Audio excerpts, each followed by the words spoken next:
You know क्या है आज फिर? Very good, very good. तो आज हम लोग अपने स्कूल में सेलिब्रेट करने वाले हैं काफ़ी सरप्राइजिंग एक्टिविटीज़ के साथ नेशनल साइंस डे। इससे पहले मैं इसके ऊपर थोड़ा आपका जहन में डालना चाहूँगा कि आज हम नेशनल साइंस डे क्यों मना रहे हैं और इसकी ज़रूरत क्या है। देखिए, नेशनल साइंस डे बिल्कुल हमारे देश का एक विज्ञान के लिए समर्पित आज का एक दिन है, जो हम आज पूरे भारत के अंदर काफ़ी हर्षोल्लास के साथ बना रहे हैं। और बेसिकली इसकी वजह क्या है? हर स्टूडेंट्स के अंदर कहीं ना कहीं एक सबसे इम्पोर्टेंट चीज़ जो हमारे विद्यार्थी जीवन के अंदर होती है, वो होती है हमारी क्यूरोसिटी, जिज्ञासा। ठीक है, और जिज्ञासा ही विज्ञान की उपज है। ठीक है, तो ये जिज्ञासा जो है, यही आपको एक साइंटिस्ट भी बना सकती है, एक फिलोसोफर भी बना सकती है और एक शिक्षाविद भी बना सकती है। तो ये जिज्ञासा की वजह से हम आज याद करते हैं डॉक्टर सी.वी. रमन को। आप ही की तरह स्टूडेंट थे और स्टूडेंट टाइम में क्यूरोसिटी होती है। क्यूरोसिटी के साथ साथ उन्होंने देखा कि वाकई काफ़ी चीज़ें काफ़ी फैसिनेटिंग है। आखिर क्यों हमें ये पूरी दुनिया इतनी कलरफुल नज़र आती है, इतनी रंगीन नज़र आती है? क्यों पत्तियां पेड़ों की हरी नज़र आती हैं? क्यों आसमान देखते हैं तो नीला नज़र आता है? क्यों मिट्टी का रंग ऐसा है? ये रंग क्यों है? ये क्यूरोसिटी थी।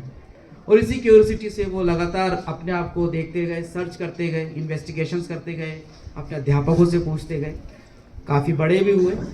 और आपको बताऊं, मैं 18 साल की उम्र के अंदर, शायद आप में से भी कई बच्चों की उम्र 18 साल होगी, 18 साल की उम्र में अपने सबसे पहला पेपर, रिसर्च पेपर लिखा।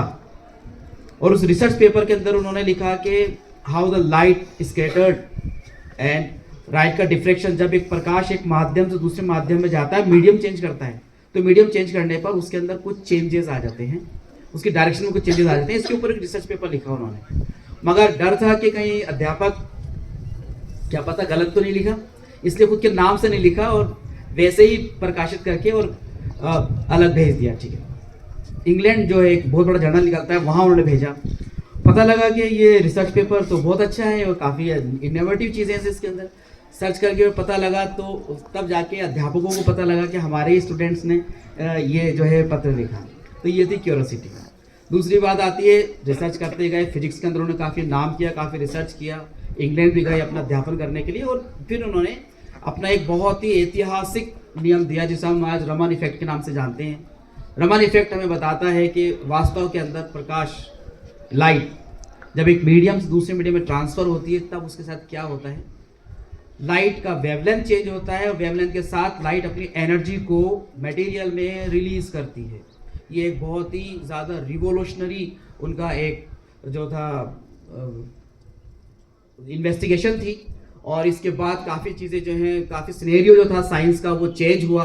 और 28 फरवरी 1928 को उन्होंने ये जो अपनी थ्योरी थी, इसको रिलीज़ किया पब्लिक के सामने। तो आज उसी के ऑनर में हम ये चीज़ बनाते हैं। और इसके बाद वो इतने कॉन्फिडेंस थे अपनी चीज़ को लेके। देखिए, कॉन्फिडेंस क्या होता है? एक होता है ओवर कॉन्फिडेंस। उनमें इतना कॉन्फिडेंस था कि उनको मालूम था कि मेरा ये जो रिसर्च है, ये रिवोल्यूशनरी है और पूरे वर्ल्ड के अंदर रिवोल्यूशनरी यूनिक है।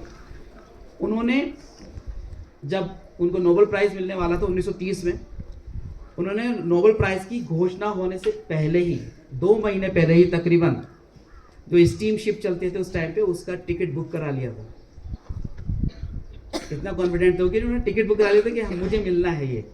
और नेचुरली 2 महीने बाद जब रिलीज़ होती है लिस्ट नोबेल लॉरिएट, नोबेल्स की साइंटिस्ट के लिए, तो उनका नाम सबसे ऊपर होता है फिजिक्स के अंदर। हमारे भारत के पहले नोबेल लॉरिएट थे वो विज्ञान के क्षेत्र के अंदर, जिनको ये पुरस्कार मिला।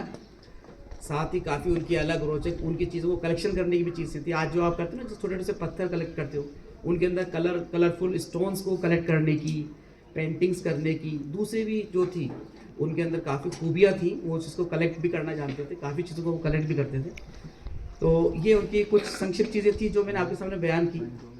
इन चीज़ों से आपको पता लगता है कि एक विद्यार्थी जीवन से ही आपके अंदर विज्ञान को लेकर अपने आसपास की चीज़ों को जानने की क्यूरियोसिटी होनी चाहिए। और यही चीज़ आपको आगे भविष्य के अंदर एक अच्छा सोच करने वाला, एक अच्छा साइंटिस्ट, एक अच्छा अध्यापक या एक अच्छा इंसान बनाने में काफ़ी मदद करेगा। तो आज हम इसी थीम के अंदर साइंस डे बनाने वाले हैं। पहले मैं आज का शेड्यूल मैं बताऊंगा, इससे पहले मैं आमंत्रित करूंगा आज के लिए हमारे पास कुछ वक्ता है आज के इस साइंस डे के ऊपर कुछ आपको इम्पोर्टेंट चीज़ें बताने के लिए मैं आमंत्रित करूंगा।